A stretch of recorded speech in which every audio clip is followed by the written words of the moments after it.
तो मोहतरमा उनके साथ थी, दो औरतें थी। एक तो बिल्कुल अपने मुस्लिम उसमें थी, सर पे दुपट्टा था उनका, सब कुछ था, इकरा हसन जी। जो मोहतरमा थी डिंपल यादव जी, आप उनकी पीठ का फोटो देख लीजिए, नंगी बैठी हैं। नहीं, आप प्लीज थोड़ा सा शब्द का जरा इस्तेमाल। मैं इसलिए कह रहा हूं, अंसार भाई को comments being made on them. Ansar भाई को समझाने के लिए कह रहा हूं। नहीं, आप समझाने के लिए बेहतर शब्द।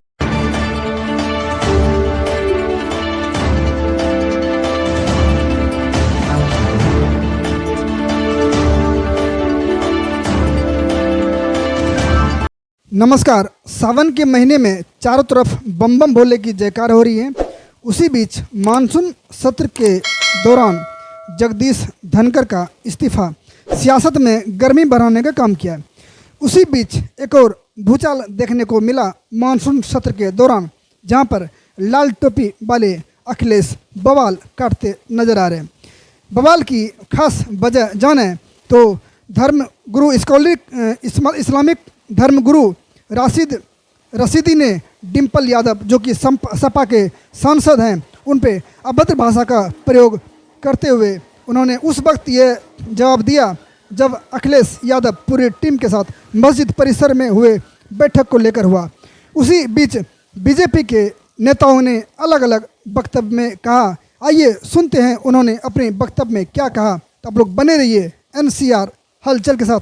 धन्यवाद। समाजवादी पार्टी का कार्यालय अघोषित कार्यालय बना लिए हैं और उनको जो मस्जिद के आदाब हैं, जो इबादत गाह के कोड ऑफ कंडक्ट हैं, वो भी याद नहीं रहा। किस प्रकार से वहां पर श्रीमती डिंपल यादव जी ब्लाउज में बैठी हुई हैं, उनका पीठ दिख रहा है, उनका पेट दिख रहा है, उनके सर पर दुपट्टा नहीं है, और किस प्रकार से वहां लोग हंसी मजाक कर रहे हैं। ये बिल्कुल इस्लाम के भावनाओं को आहत करने वाला है। इससे समाजवादी पार्टी के मुखिया, समाजवादी पार्टी हमेशा संविधान का उल्लंघन करते रहते हैं। भारतीय संविधान स्पष्ट कहता है कि राजनीतिक कार्यों के लिए हम धर्म का इस्तेमाल नहीं करेंगे, और उनका संविधान पर कोई भरोसा नहीं है। हमेशा वो नमाजवादी बने रहते हैं, और वही उन्होंने आगे बढ़ाने का काम किया है। सांसद यहाँ खड़े थे और उन्होंने नारे दिए, लेकिन मुझे आश्चर्य लगता है कि जिनकी सौभाग्यवती के ऊपर ये टिप्पणी है वो क्यों चुप है। मतलब तुष्टीकरण की राजनीति की परिसीमा हो गई है, ये क्या कहा जाए। लेकिन हम नहीं सह सकेंगे, और मौलाना जी की नीयत जो है वो साफ साफ नजर आ रही है। सपा सुप्रीमो अखिलेश यादव जी को सुनने से पहले हम लोग जानते हैं आखिर में इस विवाद का वजह क्या था, जो कि इस्लामिक स्कॉलर रशीदी ने वक्तव्य दिया था। पहले उनको समझते हैं। मस्जिद के अंदर जिस अवस्था में वो बैठी हैं, इस्लामिक मान्यताओं के हिसाब से मेरी आपत्ति है। इस्लामिक मान्यताओं में इस तरह से मस्जिद में बैठना ठीक नहीं है, और उसका सबसे बड़ा उदाहरण इकरा हसन है, जो उनके बगल में बैठी हुई हैं। उनको उससे सीख ले लेनी चाहिए थी कि ये मुसलमान हैं, जिस तरह से ये बैठी है, मैं भी कम से कम इस हालत में बैठ जाऊं, इस तरह से बैठ जाऊं। आप अकेले मौलाना हैं, वहां भी तो एक मौलाना है जो अब सांसद भी हैं। वो मौलाना थोड़े रह गया, वो तो सांसद हो गया। आप ही ने तो कहा सांसद हो गया वो। दूसरे ये है कि वो तो अनऑथराइज बैठा हुआ है। तीसरे ये है कि वो समाजवादी का सांसद है। आपने देखा नहीं उस फोटो में? आप देखिए, मैं दिखाता हूं आपको। उस फोटो में कैसे गुलामों की तरह हाथ जोड़े हुए बैठा है। ये देखिए किस तरह से, किस अवस्था में बैठा हुआ है, बिल्कुल ऐसे जैसे अपने आका के सामने बैठते हैं। तो इसकी हिम्मत हो सकती है, समाजवादी पार्टी का ये सांसद है, इसकी हिम्मत हो सकती है अपनी सुप्रीमो की वाइफ से ये कहने की कि आप गलत अवस्था में बैठे हो। मस्जिद की मर्यादा। सबसे बड़ा मुजरिम तो यही है, सबसे बड़ा मुजरिम। एक तो इसलिए मुजरिम है कि ये अनऑथराइज बैठा है। इसने अपना शक्ति प्रदर्शन करने के लिए अखिलेश यादव को, डिंपल यादव को वहां पे बुलाया है, ताकि लोग मेरी ताकत को पहचान सकें, जो लोग उसको निकालने के पीछे पड़े हुए हैं वहां से कि मेरी पहुंच कहां तक है। अखिलेश यादव मेरी एक बात पर आ सकते हैं। दूसरी बात ये, मैं तो उसको मौलाना इसलिए नहीं मानता कि अगर वो मौलाना होता तो इस्लामिक मान्यताओं को सामने रखते हुए वो तुरंत टोकता, और वो ये कहता कि अखिलेश यादव जी, मस्जिद दुनिया की बातें करने के लिए नहीं है। चलो अगर बातें करनी है तो हम अपने रूम में बैठते हैं। उसका मकान भी 5 स्टार से कम नहीं है, जो मकान उसने बनाया है।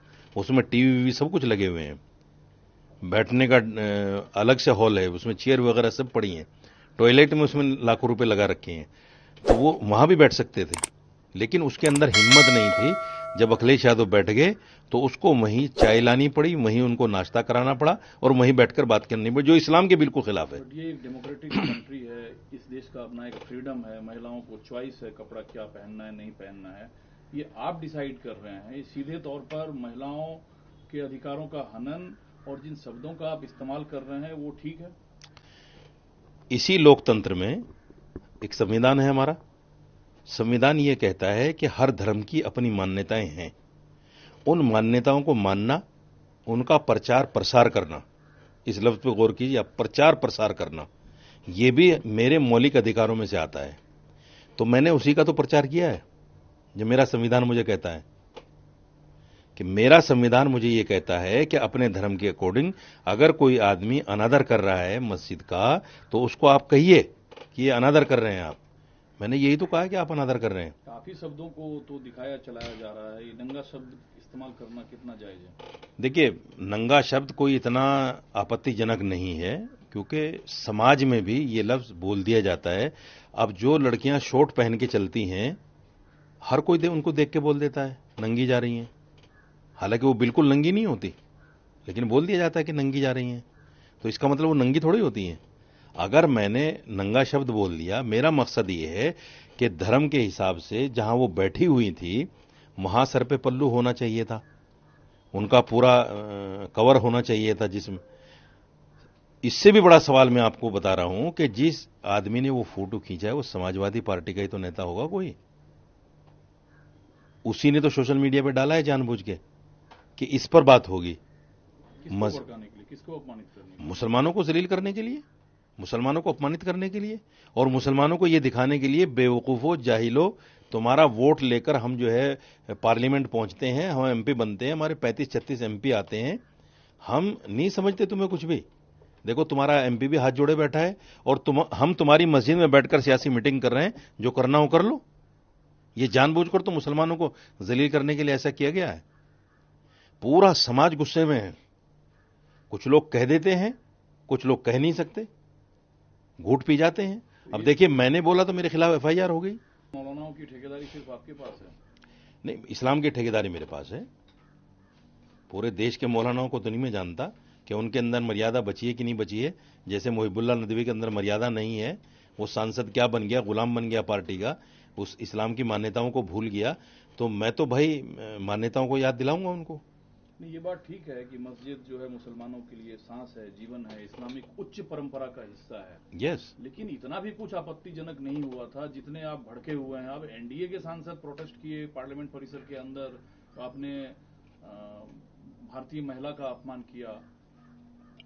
इतना भी मेरा आपत्तिजनक नहीं था कि लोग भड़के हुए हैं पूरे देश में। मैं आपको दिखा देता हूं, देखिए आप। देखा हुआ है। तो वो फोटो इस बात को दर्शाता है कि इस्लामिक मान्यताएं यही हैं। तो अब ढूंढा जा रहा है इसमें एंगल। देखिए, ये इस फोटो को आप देखिए, ये इकरा हसन है। थोड़ा जूम कीजिए आप भाई, जूम कीजिए इसको। ये इकरा हसन है जिसका कान नाक कुछ भी नहीं दिख रहा है, और ये इधर डिंपल यादव हैं। सवाल ये है कि ये फोटो जिसने खींच के भेजा है, आपत्तिजनक फोटो, उस पर एफआईआर करेंगे क्या अखिलेश यादव? कान नाक तो पुरुष के भी दिख रहे हैं, नहीं, महिला का क्यों नहीं दिखे? मैं ये नहीं कह रहा हूं कि कान नाक ढकना चाहिए, मैं ये कह रहा हूं कि वो पर्दे के साथ बैठी हैं पूरे, जो इस्लामिक मान्यता है।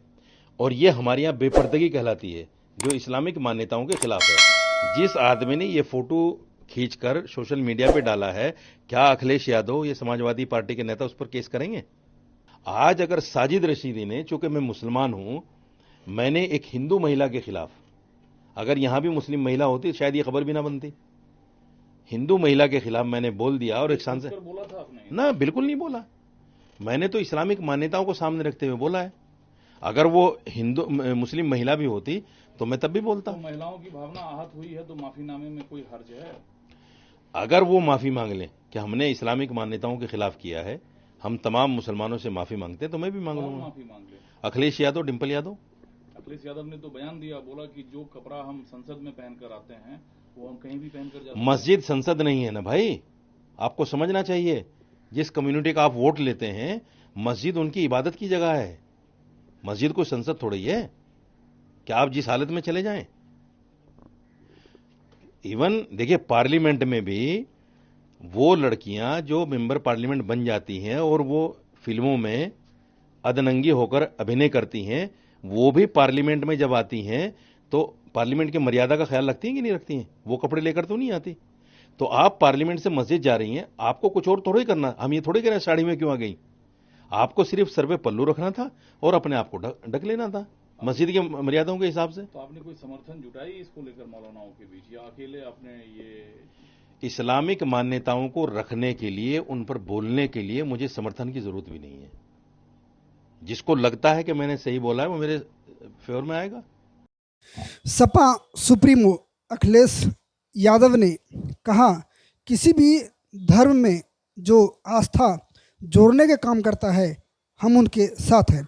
इससे मैं केवल इतना जानता हूं कि आस्था जोड़ती है, किसी भी धर्म या कोई आस्था है वो आस्था जोड़ती है, और जो आस्था जोड़ने का काम करती है हम उसके साथ हैं।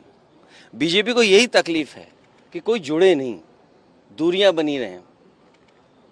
तो आस्था जोड़ने का काम करती है और इसलिए हम लोग हर आस्था पर आस्था रखते हैं। अब बीजेपी को मीठे से तकलीफ होगी तो मीठा छोड़ देंगे? बीजेपी कहेगी नमकीन खाइए तो नमकीन खाएंगे क्या? तो बीजेपी क्या कर रही है, बीजेपी को आप भी जानते हो, बीजेपी को आप सब जानते हो, बीजेपी का हथियार ही धर्म है। इस खास विषय पर आप अखिलेश यादव जी के बातों से कितना सहमत हैं? आप लोग अपना अनुभव, अपनी राय जरूर हमारे साथ में कमेंट करें, और हाँ, इस चैनल को सब्सक्राइब कर आप लोग अपना सहयोग जरूर दें। बाकी इस तरह के तमाम खबरों के लिए बने रहिए NCR हलचल के साथ। बहुत बहुत धन्यवाद।